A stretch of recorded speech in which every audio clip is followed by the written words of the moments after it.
Designing a good starter ship in Star Citizen can be quite the challenge, as ultimately that ship will be the springboard for many a player on their journey into the game.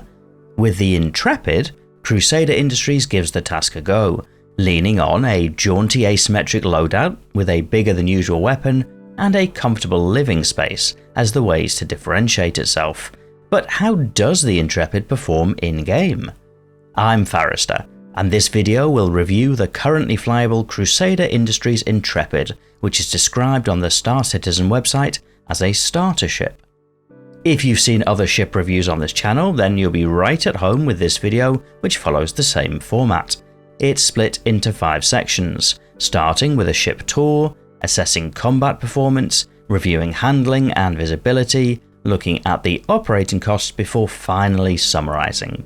As always, I've included timestamps in the video description in case you want to skip ahead. And if you're one of the many people watching who isn't yet subscribed to the channel, you might consider it, so you can be notified of future Star Citizen videos as they go live.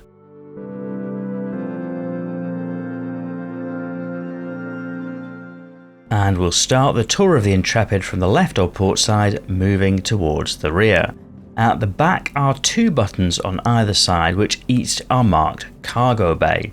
They each deploy these little skids which have single SCU width and 4 SCU length.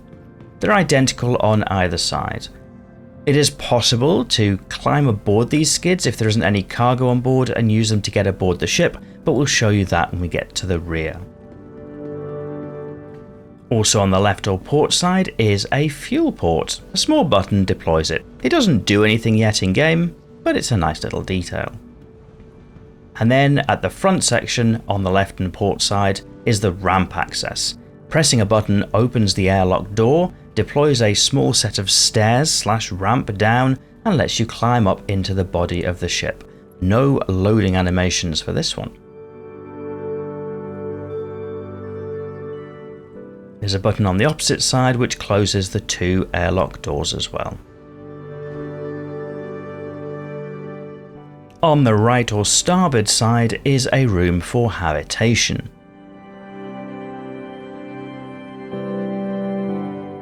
There's a rudimentary suit locker, a weapons rack, and some storage with a door that can be closed. This will be used for putting some decorations or knickknacks. There's a small kitchen area, a seating area, and of course a small bathroom.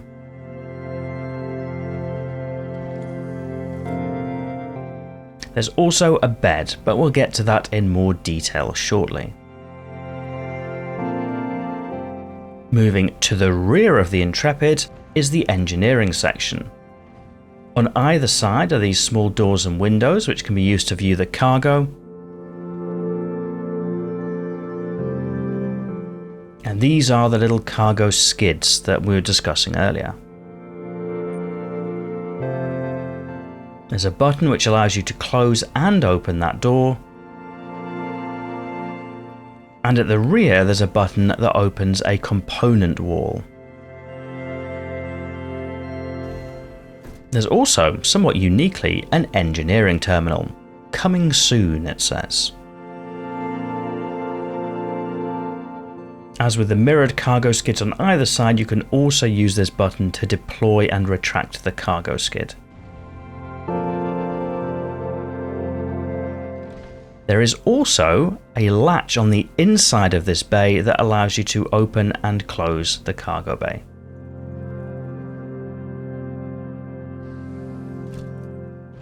And moving to the very front of the ship, we enter into the cockpit.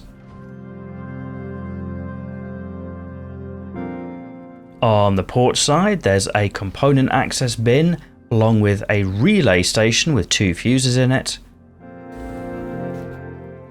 And on the starboard side, there's some more component access.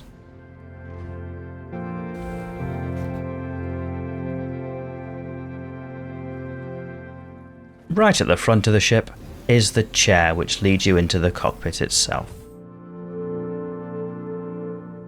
We're discussing the bed in the habitation section. One fun feature from the bed is the option to change the lighting to suit your mood at the time. Functionally unimportant, but aesthetically satisfying.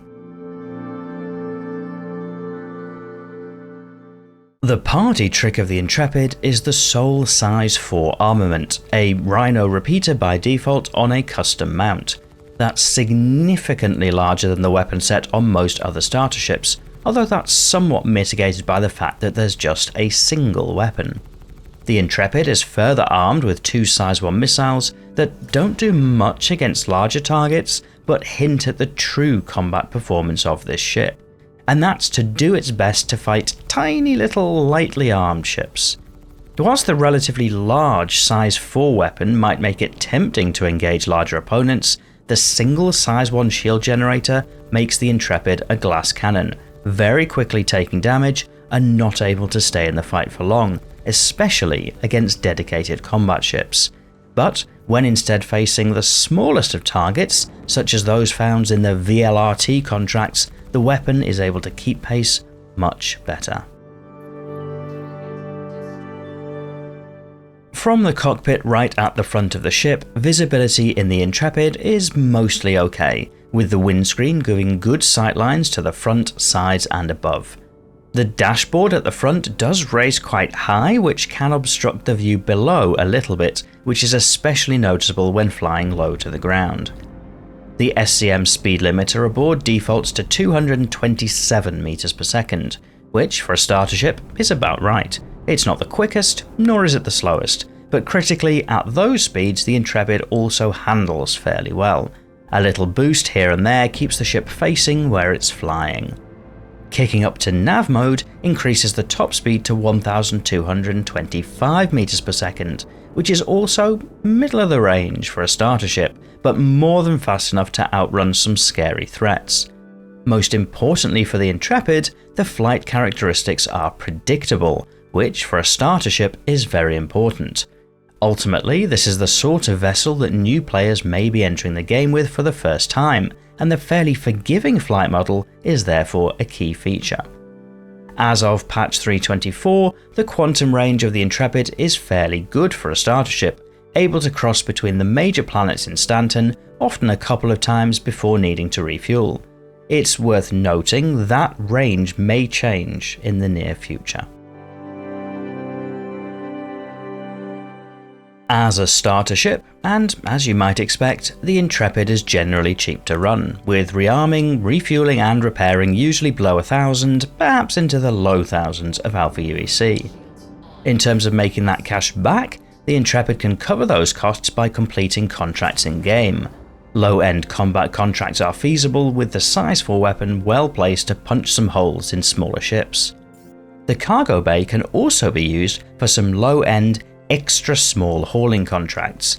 Pick and choose the contracts wisely, as the Intrepid carries 8 single SCU crates across a 2 cargo grid of 4 SCU each, meaning that transport using the grid will require a contract that has fewer than 8 boxes. Through some jiggery-pokery, it's possible to take a few more boxes than 8, but doing so requires going off-grid, which may not be ideal for the new player. Some extra small hauling contracts are less than 8 SCU, so can be picked up using the grid, but some are more, so be sure to check first. 8 SCU isn't really enough capacity to make any meaningful returns through cargo trading, although it's technically possible. By way of upgrades for the Intrepid, there are a few options depending on preference. For example, swapping the Rhino for a Revenant Gatling gun is always fun, or perhaps equipping all stealth components to mitigate the impact of the single tiny shield generator. But as stock, the Intrepid performs mostly fine, so any upgrades would be entirely to suit the individual pilot. There's a lot that's good about the Intrepid. The living space is much better looking than many of the other starter ships, the Crusader Industries style will be attractive to many, and whilst neither of those impact gameplay in a huge way, a Star Citizen ship is our home amongst the stars, and so some people will care about the look and feel of things. The Intrepid is quite easy to fly, can pack a punch, and has a middle-of-the-road cargo capacity compared to the other starter ships. Uniquely, at least for now, the Intrepid also has an engineering station, which doesn't do anything currently, but in the future could set the ship apart from other starter ship options, unless they have a station added in during a rework. But there are also some drawbacks to the Intrepid. The 8SU of cargo capacity is awkward, where many of the extra small hauling contracts don't fit aboard that space, requiring 2 hops or creative cargo management. Moreover, unlike some of the competition, there's no easy option for ground vehicles. Yes, accepting the argument that a hoverbike might technically fit, the ground vehicle options aren't on a par with the Nomad or Cutter or Avenger Titan, for example. And that's such a shame, because there's enough space in that rear section for it, if only the whole rear was available for cargo instead of as dead space. The combat performance ends up being lackluster against dedicated fighters, largely owing to the very weak shield performance. Even adding a second shield generator to bring the Intrepid on a par with an Aurora or Avenger would have made a big difference. As it is, it makes it easy to bite off more than you can chew, which for a new pilot could be a sobering experience. That's not a problem per se. It's okay for some starter ships to be weaker at combat, but the inclusion of the large single size 4 weapon almost lures one into thinking that this is a hard-hitting fighter, which it really isn't. And then there's the cost. At a launch price of $68 for a game package, which is the fair comparison for a starter ship, it's really not strong enough of a competitor for the Cutter or Avenger Titan to make it a tempting option, except perhaps for the most ardent of Crusader Industries fans. As a newly launched ship, there's no in-game price for the Intrepid yet, although this might be where it starts to shine. That's because it's quite nice to fly as a little runabout, so if the credits price is fairly accessible, that could make the Intrepid an interesting option for a second or third ship on the stepping stone to bigger things. But as it stands right now, as much as it looks and flies great, it's hard to recommend, just because the other options out there are that much more compelling, even if they carry a Drake logo. That said, it'll be very interesting to read your thoughts on the Intrepid in the video comments. If you enjoyed this video, you might press the like button to help me understand what videos to make more of in future, and if you're not yet subscribed to the channel, you might like to do that too, so that YouTube knows to show you more videos like this in future. But otherwise, and as always, thank you for watching.